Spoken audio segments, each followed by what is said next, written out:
경제하는 사람들의 마음을 읽어보는 호모 이코노미쿠스입니다. 얼마면 되죠? 큰 걸로다가 10장만 주세요. 뭐라고요?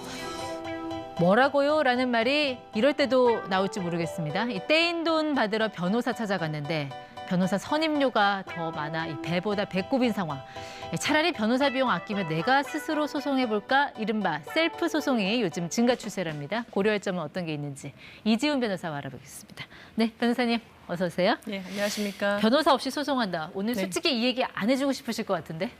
근데 이제 변호사 없이 소송하는 경우는요, 보통은 이제 사건이 간단한 경우 아니면은 내가 받을 돈이 변호사 선임료보다 더 적은 경우인 경우가 많아서 사실 변호사를 옛날 같으면은 아예 그냥 안 해. 네. 귀찮잖아요, 소송이란 거. 그래서 그냥 포기할 것들을 예. 지금은 셀프 소송을 통해서 이제 청구를 하는, 그러니까 소송을 그렇게 진행하는 네. 것들이 많기 때문에 사실 변호사 그 업하고는 큰 관련 없습니다. 뭐 귀찮아서 안 할 수도 있지만 그것보다는 내가 차라리 변호사 선임해서 이 소송 이 돈 받으려고 하느니 네. 배보다 배꼽이 더 커지겠다. 이래서 네. 그냥 포기하는 경우가 더 많은 거 아니에요? 네, 그러니까는 옛날에는 포기했을 사건들이에요. 왜냐하면 소송 절차라는 거는 되게 시간도 많이 들고 변호사 보수도 네. 들 수 있잖아요. 근데 지금은 그러니까 여러 가지 뭐 정보도 되게 얻기가 용이하고 그리고 권리 구제 의식도 많이 높아져서 네. 작은 금액이지만 내가 소송을 통해서 받겠다. 예. 그렇게 해서 셀프 소송, 나홀로 소송이 많아지고 있는 추세입니다. 네. 어느 정도 좀 늘고 있어요? 그 1심 본안 사건을 기준으로 했을 때요. 그러니까 우리가 소액 사건이라고 하는 네. 것이 2020년 기준으로 50%에서 70%까지 증가가 됐고요. 소액 사건 중에 10건 중에 8건은 예. 변호사 없이 본인, 그러니까 셀프 소송을 하는 경우가 많거든요. 지금 여기서 소액 사건이라고 하는 거는 금액이 어느 정도 되는 걸 말씀하시는 소액 거예요? 사건은 3천만 원 이하, 그러니까 내가 받을 돈, 예를 들어서 받을 돈이 3천만 원 이하이다. 예. 그런 경우는 소액 사건이라고 해서요. 굉장히 신속하게 절차가 진행되는 사건들입니다. 그러면은 3천만 원 이하 사건만 이런 소액 사건만 나홀로 소송을 할 수 있는 건가요? 그렇진 않고요. 원래 사건은요, 나 혼자 할 수 있어요. 변호사 도움 없이.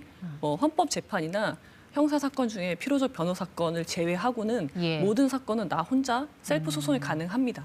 네. 아무리 뭐 소액이고 간단하고 하더라도 뭐 나홀로 소송도 소송은 소송이잖아요. 그렇죠. 이게 내가 혼자 소송하는 게 가능할까 싶은데 뭐 네. 어디서 좀 도와주는 데가 있습니까? 네. 이제 요즘은 나홀로 소송이 많아졌기 때문에요. 대법원에서 이 전용 사이트를 운영하고 있어요. 그러니까 나홀로 소송이라고 해서요. 쳐보시면은 네. 가면은 뭐 소송에 대한 개념, 그다음에 절차가 어떻게 진행되는지, 예. 그리고 이제 소송 유형 서식까지 같이 올려놨기 때문에 네. 내가 필요한 서식을 다운받아서 그대로 그냥 기재만 하면 예. 가능하게 되어 있습니다. 어쨌든 이 소송의 시작이라는 것은 결국 소장을 제출하는 게 이제 가장 첫 그렇죠. 네. 단추일 것 같은데 네. 소장 쓰는 법 좀 알려주세요. 네. 소장이라는 건요, 되게 정형화되어 있어요. 그래서 반드시 들어가야 될 정보가 있는데요. 예를 들면은 원고 피고, 원고는 내가 예를 들어서 받을 돈이 있는 사람, 주장하는 사람, 피고는 방어하는 사람이 되는 거예요. 소송을 당하는 사람. 그 정보가 반드시 들어가야 되고요. 네. 중요한 거는 특정이 돼야 돼요. 원피고가. 예. 그래서 내가 만약에 상대방의 이름 네. 그리고 주민번호를 예. 알면은 소송이 가능하고 주소까지 알아야 돼요. 그렇죠. 주소를 알아야지 송달이 되잖아요. 근데 보통 돈 빌려준 사람 뭐 이름하고 연락처까지는 몰라도 주소까지는 모를 수도 있지 그렇죠. 않나요? 예. 주소를 모르는 경우에는 이름과 예를 들어서 뭐 핸드폰 번호, 아무튼 다른 정보를 알면은 법원에 네. 소장을 접수하면서 사실조회 신청을 할 수가 있어요. 예. 그러면은 법원에서 소송을 위해서 필요한 경우다.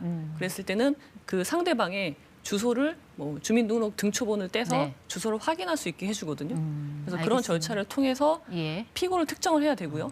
그 다음에는 청구 취지, 청구 네. 원인, 입증 방법 같은 서류들이 같이 제출이 돼야 됩니다. 청구 취지, 청구 원인 일단 용어도 생소하지만 저 두 네. 개가 뭐가 달라요? 청구 취지가 뭐냐면요. 예를 들면 청구 취지는 결론이에요. 내가 이 소송을 제기하는 목적이 무엇이냐. 네. 그래서 굉장히 간단 명료하게 적어야 되거든요. 예. 예를 들면요. 피고는 원고에게 1억 원, 그러니까 내가 받을 돈이 1억인 경우예요. 1억 원을 지급하는데 네. 이 소장을 받은 다음 날부터 예. 갚을 때까지 연 12%의 비율로 계산한 돈을 지급하라. 소송 지연 이자. 네. 소송 지연 이자는 연 12%로 규정이 되어 있고요. 예. 그다음에 보통은 소송 비용은 누가 부담하냐? 이제 난 원고니까 네가 부담해라. 네. 피고가 부담하는 것으로 하고 그다음에 보통은 제1항은 가집행할 수 있다. 여기 소송이라는 게 1심, 2심, 3심까지 갈 수 있잖아요. 그렇죠. 근데 1심 판결만으로 집행을 할 수 네. 있는 그리고 그게 가집행 같이 이렇게 붙이게 됩니다. 혹시 저 연 12% 저거 숫자 잘못 써서 네. 나 수정하고 싶다. 네. 이것도 가능합니까? 만약에 저 숫자를 잘못 썼어. 아니면은 내가 받을 돈 1억이 아니라 네. 1억 5천이었어. 그러면 소송 중간에 청구 취지를 변경할 수가 있어요. 네, 네. 알겠습니다. 그럼 청구 취지는 이해를 했어요. 내가 네. 결국 내가 뭘 원하는지를 간결하게 쓰라는 얘기고 네네. 청구 원인은 그럼 또 뭐예요? 네. 청구 원인은 뭐냐면 어떻게 해서 청구 취지, 그 결론이 도출됐는지, 그러니까 원인을 쓰는 거예요. 네. 그래서 예를 들면은, 그러니까 우리가 구체적인 사실관계를 쓰는 거죠. 그래서 보통은 나랑 얘랑 어떤 관계인데 얘가 나한테 돈을 언제 빌렸다. 근데 아직까지 주고 있지 않다. 그런 식의 이제 원인 사실을 쭉 쓰게 되는 거죠. 네. 사실관계. 이제 소송이라는 게 뭐 진실을 밝히는 게임이라기보다는 사실 이게 증거 그쵸. 싸움이잖아요. 네. 어쨌든 증거를 제출을 해서 이거 네. 판단을 받아야 될 텐데 이런 건 네. 어떻게 제출해야 됩니까? 그러니까 나홀로 우리가 소송 때는? 그러니까 우리는 막 사실이 있다고 생각을 하지만 소송상 사실은 없어요. 그 사실은 증거를 통해서 사실이 만들어지는 거거든요. 네, 입증 방법. 네, 그래서 네. 제일 중요한 건 사실 입증 방법이에요. 입증 방법은 내가 청구 원인에 주장한 사실을 뭘로 입증을 할 것이냐. 예를 들면 차용증이 있다. 아니면은 얘가 나한테 돈을 갚겠다고 약속했다. 뭐 문자 메시지 아니면 통화 녹음 그런 것들을 다 입증 방법에 넣어서 예. 나의 주장을 설득력 있게 주장을 해야 되는 거죠. 알겠습니다. 사실에 맞춰서 증거를 매치시켜라. 네. 그리고 왜 우리가 법조인들 앞에 쓰면 일단 좀 쫄려요. 워낙 막 이렇게 유식한 용어를 많이 쓰고 네네. 판결문 같은 거 보면은 예전에 네. 쓰지 않았던 용어 같은 것도 네, 맞습니다. 새롭게 막 등장을 네. 하고 문장이 네. 안 끝나고 그럼 나도 저렇게 길게 유식하게 좀 써야 되나 하는 그런 네. 고민을 할 텐데 네. 뭐 어떤 문체로 좀 써야 됩니까? 근데 사실 이게 이제 직역마다 쓰는 용어들이 따로 있어서 그렇게 우리가 느낄 수 있어요. 우리가 의사 선생님이 쓴 진단서를 보면은 딱 보면 이해가 안 되잖아요. 네. 근데 우리가 소송을 하는 이유는 결국은 판사님을 설득하는 과정이라고 보면 돼요. 그러면은 밥상을 잘 차린다라고 네. 생각을 하면 되고요. 그러니까 간단 명료하게 쓰시면 예. 되고 그냥 장황하게 막 감정적인 호소를 하지만 않으시면 꼭 그렇게 어려운 용어를 쓰지 않아도 네. 네, 괜찮습니다. 팩트 위주의 그쵸, 간결한 사실. 문체로 쓰라는 거. 네. 네. 소장 잘 써도 이거 번지수 잘못 찾아가면 큰일인데 아, 그쵸. 관할 법원은 어떻게 어디로 지정을 네. 해야 됩니까? 관할 법원이 매우 중요한데요. 보통은 피고, 그러니까 상대방의 주소지가 관할이 되고요. 네. 그리고 보통은 뭐 부동산 관련된 소송이면 부동산이 소재하는 지역이 관할 법원이 되고 예. 아니면 불법행위다. 네. 그러면은 불법행위가 일어난 장소가 관할 법원이 되거든요. 그럼 제가 서울에 사는데 내가 네. 돈 받을 사람이 전주에 산다. 그럼 거기로 그럼 관할 법원을 지정을 해야 된다는 얘기인가요? 기본적으로는 그렇게 되는데요. 예.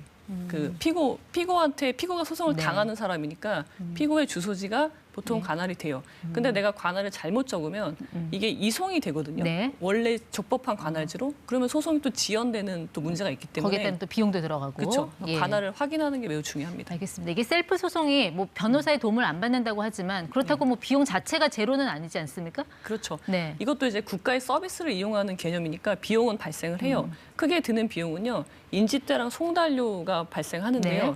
예를 들면 인지대라는 건요. 내가 청구하는 금액을 기준으로 해요. 예. 예를 들면 다 이제 계산식이 있어요. 청구 금액이 내가 받을 돈이 3천이야. 3천을 청구하면 인지대는 계산식에 의하면 12만 6천 원 정도가 발생하고요. 뭐 일단 비율 같은 게 있다라는 얘기네요. 네, 계산식이 있고 그리고 내가 청구하는 금액이 1억이면 인지대는 40만 9,500원 정도가 예. 나오는데 이게 종이 소송이랑 전자 소송이 있어요. 근데 네. 전자 소송이 좀 더 10% 할인해 주는 예. 인지대를 인지대 그러고 말고 네. 우리가 또 보내려면 또 여기에도 또 들어가는 서비스 비용 송달료라는 게 그쵸. 있잖아요. 이건 네. 어떻게 계산이 됩니까? 송달료는 이제 소송은 기본적으로 송달이에요. 송달이 이루어지면서 소송이 이루어지는 거거든요. 소장을 저쪽 피고한테 그쵸. 제출하는 거. 네, 피고가 소장을 받아야 되고 나도 피고가 하는 답변서를 받아야 되잖아요. 그래서 송달이 기본적으로 이루어지는데 예를 들면은 민사 1심 사건을 기준으로 봤을 때 송달료는 5,200원 기준에 네. 피고가 만약에 2명이야. 그럼 송달이 2번 가야 되잖아요. 예. 그래서 2명의 10회분, 그러니까 미리 10회분을 받는 거예요. 네. 그러니까 만약에 10회보다 적게 되면 송달료를 돌려받고요. 10회 이상 송달이 이루어지면 네. 추가로 송달료를 납부해야 됩니다. 알겠습니다. 이 소장을 좀 잘 썼는지 확인하려면 뭐 법률구조공단에서도 또 무료로 도와준다고 하니까 이 점도 네. 참고하시면 좋겠네요. 네, 이지훈 변호사 함께했습니다. 고맙습니다. 고맙습니다.